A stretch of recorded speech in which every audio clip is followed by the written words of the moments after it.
You know what it is about open worlds? I can't even fully explain it, but after a long day of work, school, or even just wrangling with the kids, there's nothing better than turning on the game and stepping into a world that isn't this one. No deadlines, no chores, just a place where you can explore, get lost, and forget everything for a while. And that's what today's list is about. This your boy Grandpa Casual, and I've got 10 upcoming game worlds that look so good, you're gonna wanna clear your calendar just to dive in. Some of these are massive adventures, some of these are mysterious new settings, but all of them look like the kind of worlds you wanna lose yourself in. So if you're the type of gamer who doesn't have hours to waste, but still wants the best escapes gaming has to offer, stick around, this list is for you. Coming in at number 10, we got Fable 4, the long-awaited return to Albion. Now, this one isn't dropping until 2026, but from what I've seen so far, it's shaping up to be the biggest and funniest version of Fable yet. The trailers already nailed that classic British humor, like Richard Yotei playing a giant named Dave who called himself a vegetable enthusiast. That's the kind of charm that made Fable stand out in the first place, and it looks like Playground Games is doubling down on it. But what really excites me is the world itself. We're talking sweeping landscapes, horseback travel, sword fights, fire, magic, and yeah, even the classic chicken kicking makes a comeback. And a mix of humor, morality choices, and big RPG vibes makes it feel like a world you want to get lost in after a long day. Fable 4 is exclusive to Xbox and PC at launch, for now anyway. And yeah, it's a ways off, but if Playground Games pulls this off, this is going to be worth the wait. Coming in at number 9, we got Outer Worlds 2. And honestly, this one looks like Obsidian is really leveling up. The first game was fun. I actually really enjoyed it, but it didn't quite stick the landing for everyone for some reason. This sequel though is shaping up to be way bigger and weirder and way more ambitious. The demo gameplay alone had me hooked. Even though it was just a prologue, you could approach it in totally different ways depending on your build. Sneak through vents, hack security systems, or go loud and start blasting. Every run looked like a different experience. And that kind of reactivity is exactly what Obsidian does best. But really what we're here to talk about is the world. It's got this retro sci-fi vibe with a darker cult-like twist compared to the goofy corporations of the first game. The colonies feel more alive and the art direction seems to have gotten a facelift, although the fact that it's running on Unreal Engine 5 might be hit or miss for some people. It's looking a lot more AAA. So if you're like me and you love RPGs where your choices actually matter, not just in dialogue but in how you approach the world, Obsidian is aiming to give us a sci-fi playground where every decision branches out into something new. And for me, that's the kind of world worth getting lost in.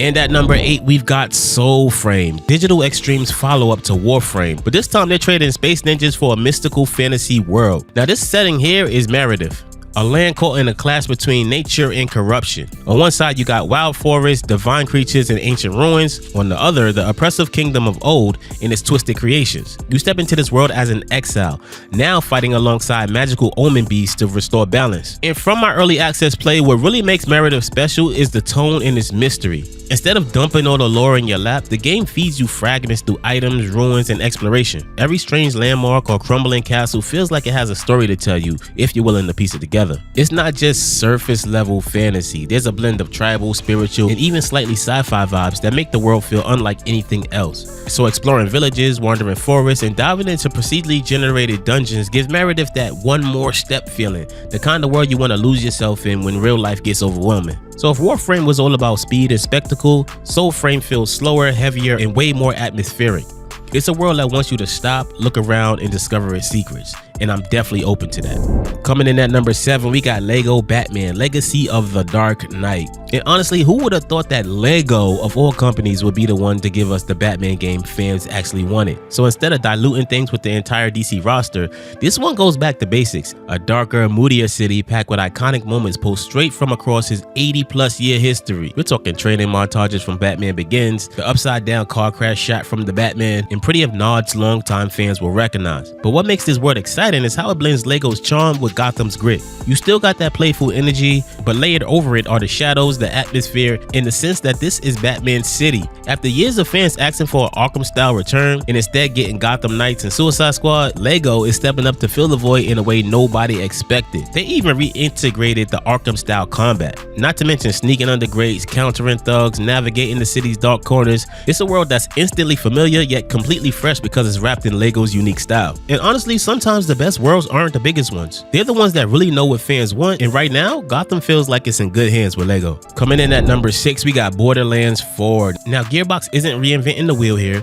It's still that looter shooter chaos that we know, but the world of Karios makes this one stand out. Unlike Pandora's dusty Mad Max style deserts, Karios feels alive. In this game, the world itself is in revolt. Thanks to Lilith's little moon teleport stunt at the end of Borderlands 3, Karios has been thrown into chaos, and now the locals are rising up against an order-obsessed dictator called the Timekeeper. It's a setup that gives the planet a sense of history and struggle, rather than just being a playground for loot. And of course, you've got that signature Borderlands flavor layered over it. Secret bases, resistance fighters, vaults hidden behind puzzles, and even enough wild landmarks to keep the exploration fun. Add in a new hover bike that you can summon anywhere, and suddenly Karios doesn't feel just bigger, it feels more connected and alive. Borderlands 4 might not be breaking the formula, but the world of Karios looks like the kind of chaotic, colorful battleground you want to keep coming back to.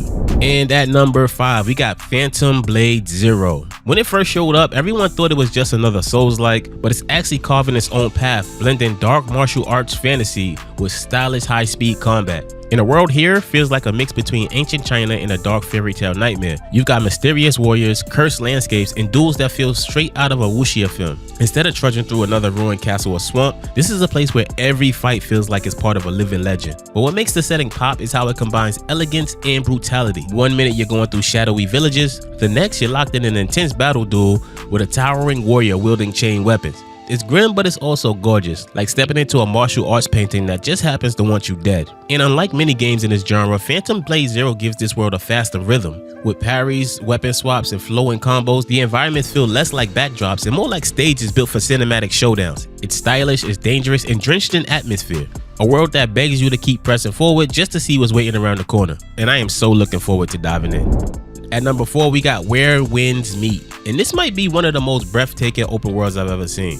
Set in 10th century China, the game drops you into a lush living landscape where everything begs to be explored. Sunlight bounces off of rivers, rainforests stretch endlessly under towering cliffs, and every horizon feels like an invitation. And knowing myself, I think instead of sticking the quest, I'm gonna find myself running off, climbing walls, and soaring through the air just to see how far I could go. Because I can tell that traversal is gonna be a real star of this world. You're not just walking from point A to B, you're wall running across rooftops, gliding over villages, and leaping across impossible gaps with a style that feels more like martial arts choreography than standard open world travel. It looks fluid, it looks freeing, and it seems like it'll make exploration as addictive as the combat itself. What sets Where Winds Meet apart is how they're gonna implement a single player game into an MMO seamlessly, because you can switch back and forth seamlessly between the two. And this is a very interesting system that I haven't seen done yet before. But aside from that, it seems like it channels the same adventure and curiosity that we got from Breath of the Wild. You see something on the horizon, and the game practically dares you to chase it. Whether it's a mysterious ruin, a hidden village, or a boss encounter, the world feels alive in a way that pulls you completely off the beaten path. So this isn't just another RPG map to check boxes on, it's a world that wants you to get lost in it, and for me, that's where the magic lies.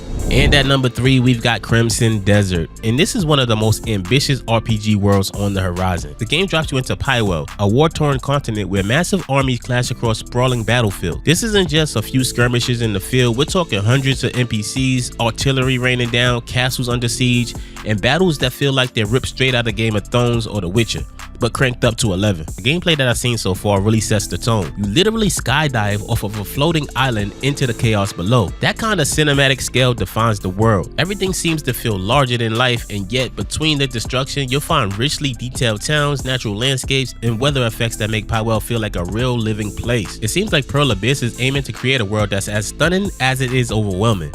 It has gorgeous visuals, dynamic battlefields, and environments scarred with constant conflict to make exploration feel dangerous but rewarding. It seems like even just wandering across this varied terrain, you just get the sense that every inch of Pywell has a story to tell. It also seems like it may not be the easiest world to step into. The combat systems are deep, and sometimes it might be intimidating. But one thing I can say for sure is Crimson Desert promises to be one of the most cinematic and awe-inspiring worlds in RPG gaming. And at number 2, we've got Ghost of Yotei, the bold next chapter in the Ghost of Tsushima franchise. So this time, the story leaves behind Tsushima's warm shores and drops us into the icy wilderness of Hokkaido. So instead of serene cherry blossoms and golden fields, you'll be trudging through snowstorms, frozen rivers, and towering mountains under the shadow of Mount Yotei. Where Tsushima's landscapes often gave moments of peace, Yotei's terrain is cold, unforgiving, and hostile, turning the environment itself into an enemy. But the world looks alive though, and I hope that it is in ways that push survival to the forefront. Like where sudden blizzards, deep snow, and dense fog don't just set the mood, they shape how you fight and explore. So hopefully it's not just about dueling enemies, hopefully it's about enduring elements and surviving in a land that wants to break you. And at the center of it all is Atsu, a Ronin outcast whose story seems to be more darker and morally gray than Jin Sakai.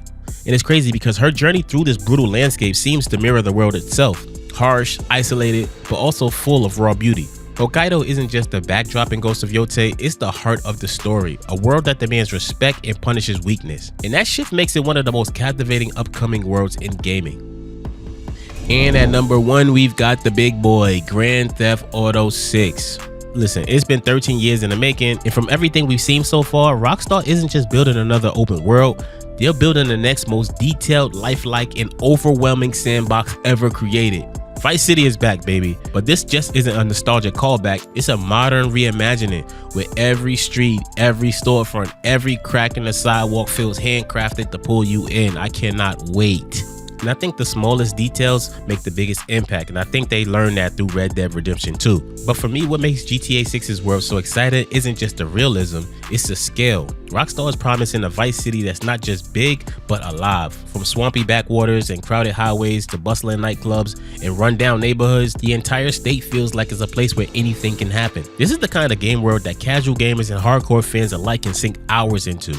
And not just chasing missions, but just existing. Cruising down the highway, getting lost in the details, or just seeing what kind of chaos unfolds when you go off script. Love it or hate it, I know you probably love it, but Grand Theft Auto 6 isn't just another release, it's shaping up to be a one-of-a-kind cultural movement where the world itself is the star of the show. And if Rockstar delivers on even half of what the trailers promised, Vice City might just set the standard for open worlds all over again. And I'm looking forward to this one in 2026. So there you have it, 10 upcoming game worlds that I cannot wait to explore. And honestly, I think a lot of you will want to lose yourself in these too. From Albion to Vice City, each of these worlds is promising something special. And if you enjoyed this breakdown, do me a favor, hit that like button and subscribe so you don't miss the next list. But more importantly, if you're still in the mood to explore, I got another video lined up for you right here. It's all about some other insane games that you should have on your radar. And trust me, if you're a casual gamer like me, you do not want to miss it. Outside of that, thank you so much for watching to the end of this video, and thank you for hanging out with us.